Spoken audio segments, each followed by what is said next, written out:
Hi, everybody. Thank you for joining us for Unmuted with Marsha. And what a timely guest we have today, Dr. Art Laffer. And the name is going to be familiar to you.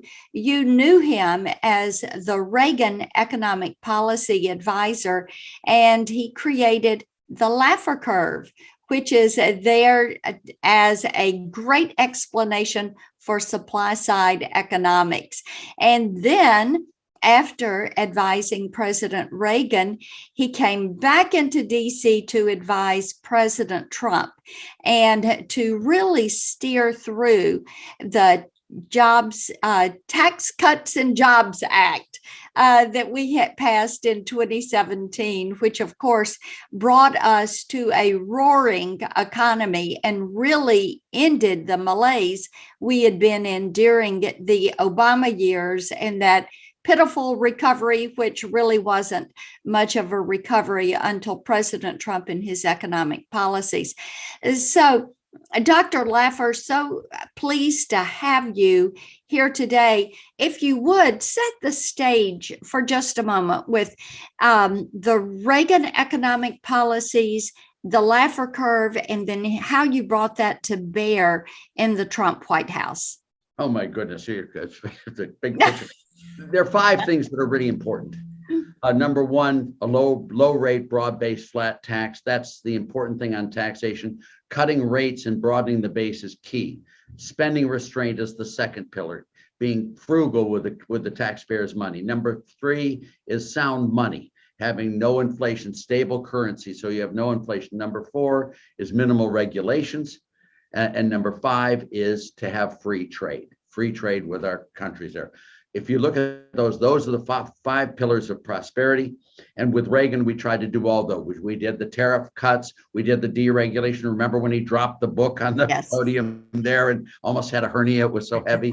And of course, we cut tax rates from 70% to 28%, the highest rate from 70 to 28. We cut the corporate from 46 to 34%. We had sound money. We had Paul Volcker. We dropped the inflation. The dollar was strong in the foreign exchange. Every one of those, that's what we did with Reagan. And that's why it was so successful. With Trump, we did a lot of that as well. Not quite as much, but remember, we had 2 full terms with Reagan. We only had 1 term with Trump. And then part of that term was really sabotaged by COVID-19, which destroyed the opportunities. But he did a great job there. This guy, Biden, is doing every one of those the opposite direction. We're having inflation. We don't have sound money. He's raising taxes, not lowering them and broadening the base. Number 3, spending restraint. That's a joke. I mean, this is just, I've never heard of such a weird thing. Regulations, he's increasing them all over the place. So you have all of that that's happening with Biden that is the antithesis of what happened with Trump and with Reagan. And by the way, Marsha, just so you know, we're going to get the opposite results. And we're already seeing the opposite results coming. What is inflation sitting 4, 5, 6% now? Goodness knows where it will peak out. But, it's just things are not going well and they portend to go a lot worse in the future. Yeah. I've talked to so many people that say with the cost of energy alone this winter, they think we will hit 10% double-digit inflation very soon. What do you think on that? Well, I think you're right. I mean, energy is a classic example. Trump had energy independence. We were very encouraging of people producing energy and making things low cost, really good for the economy. And the first thing that Biden did coming in is the Keystone Pipeline. He then started all the regulations on energy, and now they're talking about an excess profits tax, not allowing energy companies to make loans. And then he finds out that inflation hits in energy. Duh. I mean, it's shock. And then what does he do? He takes oil out of the strategic reserve, which is a temporary measure at best.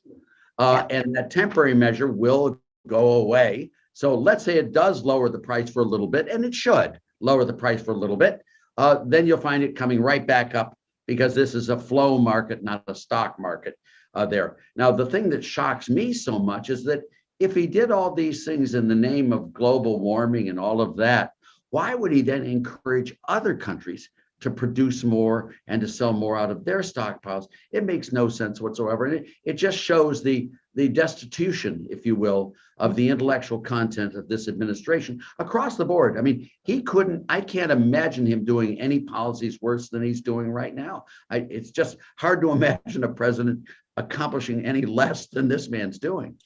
Well, you're right about that.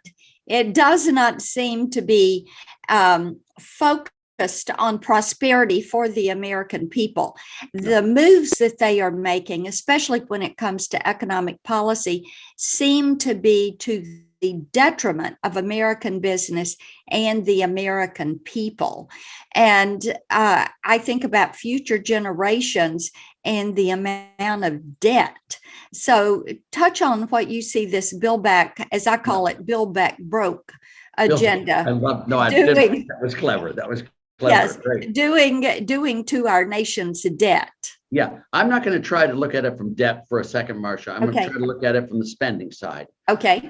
And let me use an extreme example, which is just to show the principle of what's going on. And you can see how it applies to their Build Back Broke. I love it. Consider it stolen, by the way. Imagine we gave every man, woman, and child in America $1 billion free and clear, direct deposited to their checking accounts. Okay.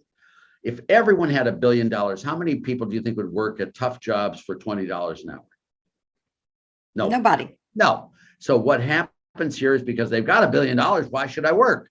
And this is one of the income effects of their plan, is that it will really reduce labor. And if you look at the participation rate in the labor force, it's falling dramatically.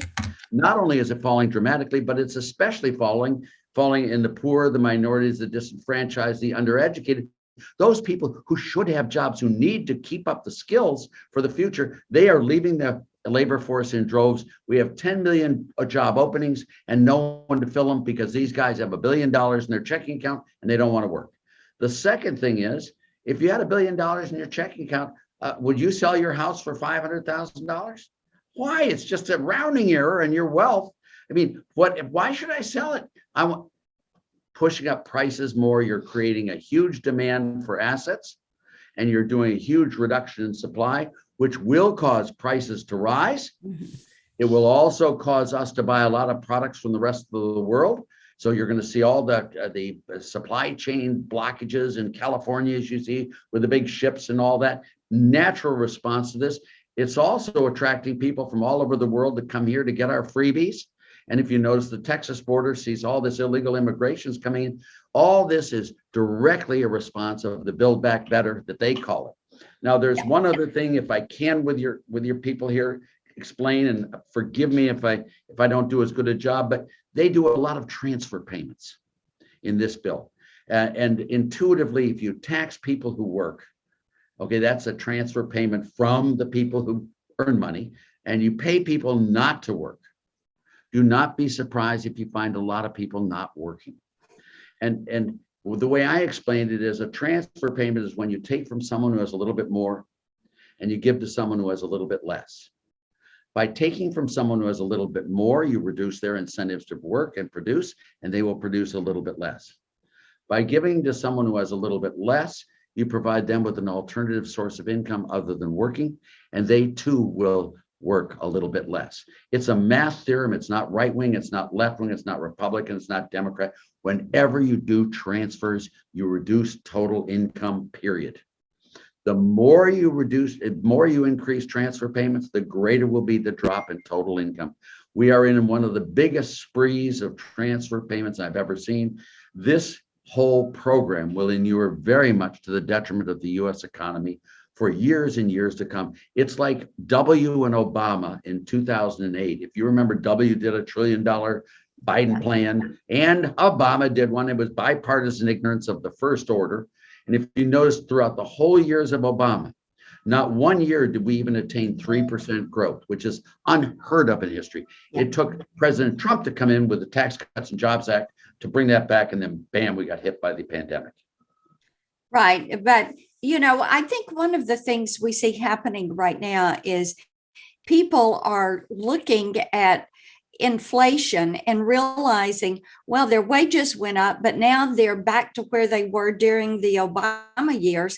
and they can't afford some of the things they want, whether it's a car or a washing machine or the weekly trip to the grocery store or having to fill the tank up every week. Or I talked to a woman yesterday who is in sales and she fills her car up 2 or 3 times a week. And she said it's $20 more a tank. That is, for her, it is, inflation is a tax at the pump because of what it's costing her every week. It's so true. I mean, and it is a tax, and it's especially true now that we're no longer energy independent. It puts us politically very much at the as a supplicant to these other countries that are producing the oil. I mean, it is a global oil market, that's very sure, but now we are dependent upon countries that we shouldn't really want to be dependent upon them. I mean, this is not something that is good. And I really was so proud of President Trump really carrying out the final stages of getting energy independent. Now, Reagan started it. He decontrolled oils, took the wellhead price controls off, got rid of the excess profits tax, got rid of the price controls that Jimmy Carter had with all the gas lines. But it had come to fruition under Donald Trump, and he really made it actually happen. And then, of course, this guy comes and reverses it all and takes us right back to the dark ages, which is really sad because there's no need for putting America through that type of. Well, you're right about that. And people are beginning to speak up about it. In our office, we hear about this impact every single day. And it is something that is of concern to people. Well, have you seen the Real Clear Politics, favorables and unfavorables? It's the most beautiful picture you've ever seen in your life. He's just falling right in the polls. Yeah. As a response of bad policies. The people That's know right. when they're being duped. Sorry. Well, they do. People do understand that, and they're just not trusting this administration.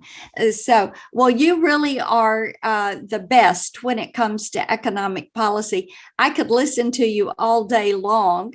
I know that those that are with us on Unmuted could listen to you all day long. Where can they find more of your writings and hear more from you?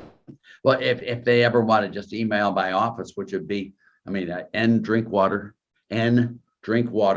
at Laffer.com, and that would be perfect. I don't do email, as you probably know. I have a I know that. I also don't do computer stuff. So if they wanted to email the office, that would be fine, and we'd be able to send them in the direction of seeing my books and some of my papers and stuff like that if they'd like to. But I want to tell them how wonderful it is for their support of you. Yes, well, I appreciate that. And we enjoy having the privilege of working hard every single day for the people of this state and for the people of our country. And we know that freedom, free markets, free people can solve a lot of the issues that we face every day. People can find me at Marsha Blackburn on social media. Dr. Laffer, it's just always a delight to talk with you. Thank you so much for joining us today. Bye-bye now. My pleasure, Marsha. Bye.